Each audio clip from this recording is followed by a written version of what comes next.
ఓం నారాయణ ఆదినారాయణ. భగవాన్ శ్రీ వెంకయ్య స్వామి వారికి శతకోటి ప్రణామములు. సద్గురు బంధువులందరికీ నమస్కారం అండి.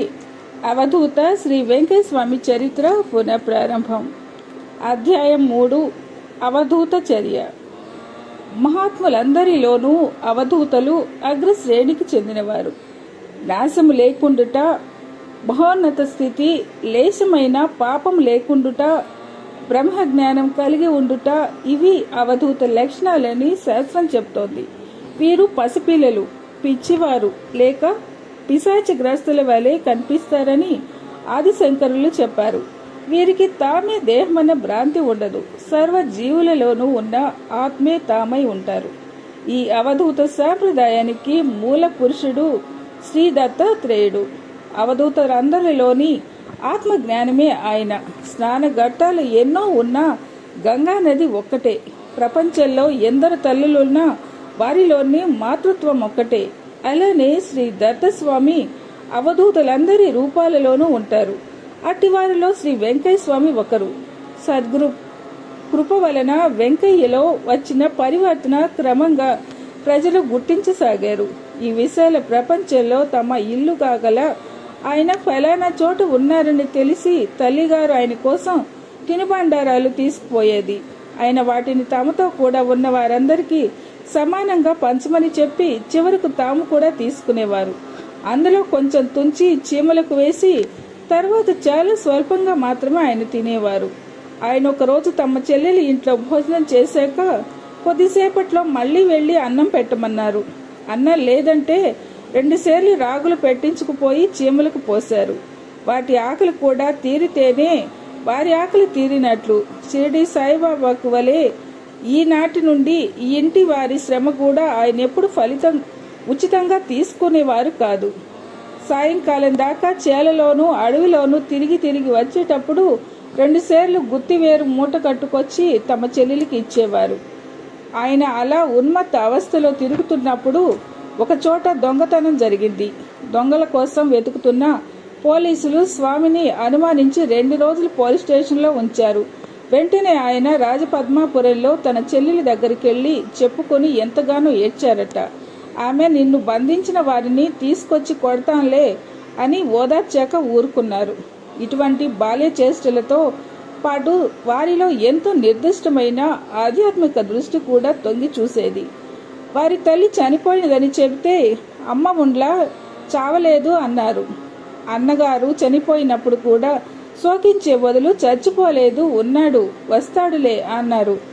మరణించేవి శరీరాలే, జీవుడు తిరిగి పుడుతూనే ఉంటాడు. స్వామి చర్యలు ఎవరికి అర్థమయ్యేవి కావు.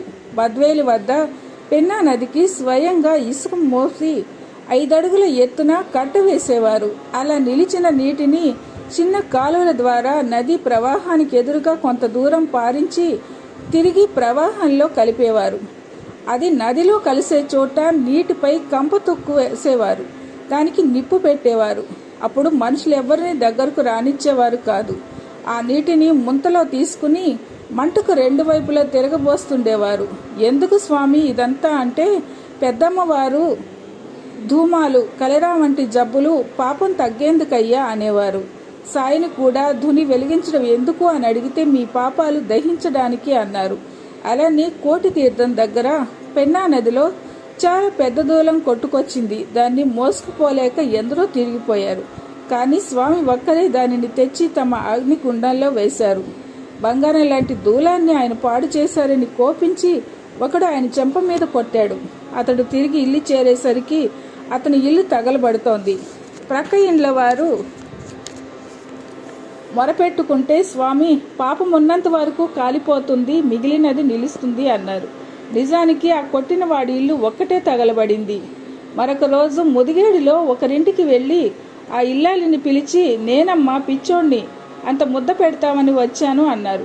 అన్నం పెట్టిన తర్వాత నాలికాడుకు ఏమైనా అంత వేయమ్మా అన్నారు. ఆమె విసుక్కుంటూనే అంత పచ్చడి వేసింది. ఆయన అంత ధార వేయమ్మా అన్నారు. ఆమె కోపగించుకుని నెయ్యి లేదన్నది. ఆయన వినిపించుకోకుండానే ఉట్టిపైన దుత్తలో ఉంది వెయ్యమ్మా అన్నారు. కానీ ఆమె కసిరి కొట్టింది. వెంటనే ఉట్టి తెగి కింద పడి నెయ్యంతా నేలపాలయ్యింది.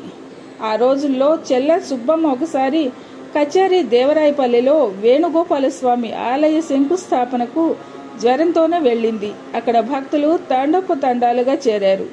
ఆ మహాజనంలో పుట్టగోచి పెట్టుకొని ఒళ్లంతా మసిపూసుకుని పిచ్చివాని వలె ఉన్న ఒక వ్యక్తి ఆమెను పలకరించి, ఈ విభూతి నోట్లో వేసుకుని మెడకు బొడ్డుకు పూసుకో, బాగైపోతుంది అన్నారు. నీవెవరు అని అడిగితే, నేను అడవుల్లో ఉంటాను, ఊళ్ళోకి రాను, ఈయన జాబు రాస్తే వచ్చాను అని వేణుగోపాలస్వామి ఆలయం చూపాడు. ఆ విభూతి తినగానే ఆమెకు జ్వరం తగ్గిపోయింది. ఆమె ఆశ్చర్యంతో, నీవెక్కడుంటావు అంటే, కోటి తీర్థం దేవాలయంలో శుక్రవారం వచ్చి దేవాలయం మీద చూడు అన్నారు. ఆ తర్వాత ఆయన వెంకయ్య స్వామి అని తెలిసి కోటి తీర్థం దేవాలయానికి వెళ్ళింది. నాటి రాత్రి ఆమె మెలకువగా ఉండగానే చెప్పలేని సౌందర్యంతో పార్వతీదేవి దర్శనం ఇచ్చింది. దేవాలయం పైన ఆమెకు ఒక దివ్యమైన వెలుగు కూడా కనిపించింది. అది మొదలు ప్రతి శుక్రవారము స్వామిని సేవిస్తూ వారికి నూతన వస్త్రాలు, ఆహారము 3 నెలల పాటు సమర్పించింది. అప్పట్లో స్వామి పెన్న నీటికి కట్టలేస్తుండేవారు. వారి దగ్గర పనిచేసే వారికి కూడా ఈమె అన్నం పెట్టేది. భక్తులు సమర్పించే దక్షిణ అంతా స్వామి ఆ పనివారికి ఇచ్చేవారు. ఒకరోజు ఆమె, స్వామి నా దగ్గర బంగారం ఉన్నది, ఇక్కడ భద్రత లేదు, రాత్రికి ఊళ్ళోకి పోయి పడుకుంటాను అంటే ఆయన, అమ్మ దొంగలు రారు, వస్తే పోరు అన్నారు. ఆమె ధైర్యంగా అక్కడే పడుకుంది. ఆమెకు అర్ధరాత్రి మెలకు వచ్చి చూస్తే స్వామి నిలువెత్తు మంటల్లో ఉన్నారు. దొంగలు ఆయన్ను కొట్టి మంటలో పడేసి ఉంటారని భయపడి ఆమె ఆ ప్రక్కనున్న దేవాలయంలో దాక్కుంది. కొద్దిసేపు అయ్యాక స్వామి ఆమె దగ్గరకు వచ్చి, కొంచెం పొగాకు పెడతావా అమ్మా అని అడిగారు. ఆయన్ను చూశాక ఆమె ప్రాణం కుదుట పడింది. ఆమె చూసిన విషయం గురించి అడిగితే స్వామి ఏమీ